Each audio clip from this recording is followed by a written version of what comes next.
আমরা আমরা মনে করি একটা অচল অবস্থার জন্য এই যে স্বাধীনতা বিরোধী জামাত বিএনপি শক্তি এই জঙ্গির শক্তিরা একত্রিত হয়ে এই ঘটনাগুলি একের পর এক ঘটিয়েছে। আমাদের আমাদের কোনো সময়ই আমরা দেখি নাই থানা ভবন আক্রমণ করা, জেলখানা আক্রমণ করা, এইগুলো আমরা নতুন করে দেখলাম। আমরা আমাদের এলিভেটেড এক্সপ্রেস আক্রমণ করা, আমাদের মেট্রো রেল আক্রমণ করা, সেতু ভবন আক্রমণ করা, আর অ্যানাউন্স করে পুলিশ সদস্যদের চিহ্নিত করে তাদেরকে ধরিয়ে দেওয়ার জন্য মাইকে অ্যানাউন্স করার, এগুলো আপনারা শুনেছেন। তো কাজেই তো এই সময় নিরাপত্তা বাহিনী আর বসে থাকতে পারে না। আমরা আমাদের সর্বশক্তি দিয়ে তাদেরকে আমরা একের পর এক চিহ্নিত করব, তাদেরকে আইনের মুখোমুখি করব। এটাই আমাদের, আমরা এখানে থেকে এক পাও বিচ্যুত আমরা সরে দাঁড়াবো না। আমরা বাধ্য হয়ে আমরা কারফিউ জারি করেছি।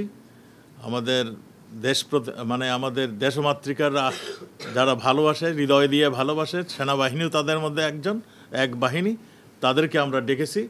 তারাও আমাদের এই পুলিশ এবং এসের সঙ্গে যেন সহযোগিতা করেন, তারাও সহযোগিতা করছেন। আমরা আশা করি এই যে জঙ্গির উত্থান, এই সন্ত্রাসীদের উত্থান এবং বিএনপি জামাতের এই চক্র আমরা ইতিমধ্যেই আমরা কন্ট্রোল করে নিয়ে আসছি। আমরা আগামী 2-4 দিনের মধ্যে আমরা আশা করি এগুলি সবই কন্ট্রোল করে নিয়ে আসব, কারণ দেশের মানুষ এটা পছন্দ করছে না। আমরা যেখানেই যাচ্ছি দেশের মানুষ এদেরকে ধিক্কার দিচ্ছেন এবং তাদেরকে ধরিয়ে দেওয়ার জন্য তাদেরকে চিহ্নিত করে আমাদের কাছে খবর দিচ্ছেন। আমরা আশা করি আমরা এই করতে পারবো। আমাদের পুলিশ বাহিনীরা যারা এবং একজন আনসার সদস্য যারা শাহাদাত বরণ করেছেন, তাদের প্রতি গভীর শ্রদ্ধা জানাচ্ছি। তারা জঙ্গি দমনের, সন্ত্রাস দমনের সময় ঠিক এমনইভাবে তারা নিজেদের তাজা রক্ত ঢেলে দিয়ে তারা দেশকে রক্ষা করেছিলেন, জঙ্গি থেকে আমাদের রক্ষা করেছিলেন, সন্ত্রাস থেকে আমাদের রক্ষা করেছিলেন। এবারও আমি যে সবসময় বলি, আমাদের সর্বকালের সর্বশ্রেষ্ঠ বাঙালির ডাকে পুলিশ বাহিনী যে জনতার পুলিশ হয়েছে, আপনারা সেটার প্রমাণ দেখেছেন। তারা রক্ত দিতেও থেমে থাকে নাই। তারা দেশপ্রেমে উদ্বুদ্ধ হয়ে আজকে 3জন পুলিশ শাহাদাত বরণ করেছেন। একজনের নাম হলো পুলিশ পরিদর্শক মাসুদ পারভেজ রেজা ভুইয়া।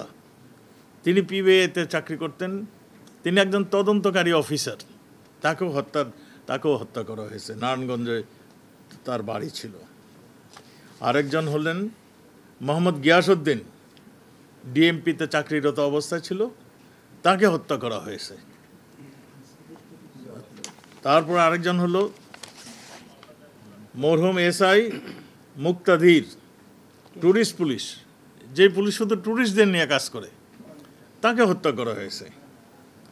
আর আমাদের অঙ্গীভূত আনসার যারা নাকি পুলিশের পাশে পুলিশকে সহযোগিতা করে আসছিল এবং বিভিন্ন কেপিআইতে যারা তাদের পাহারা দিয়ে রাখছেন,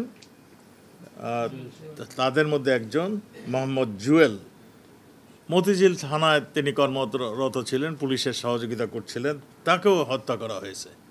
এবং আপনারা জানেন হাজারের ঊর্ধ্বে আমাদের পুলিশ সদস্য আজকে আহত, আমাদের আনসারের সদস্য আহত, আমাদের র্যাবের সদস্য আহত, আমাদের বিজিবির সদস্যরা আহত হয়ে রয়েছে।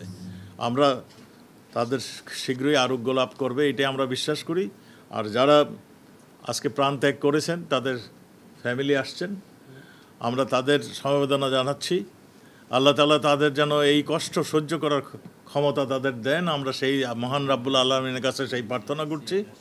এবং তাদেরকে আমরা আমাদের তরফ থেকে আমরা আজকে যতখানি সম্ভব হচ্ছে আমরা সেগুলো আমরা প্রদান করছি।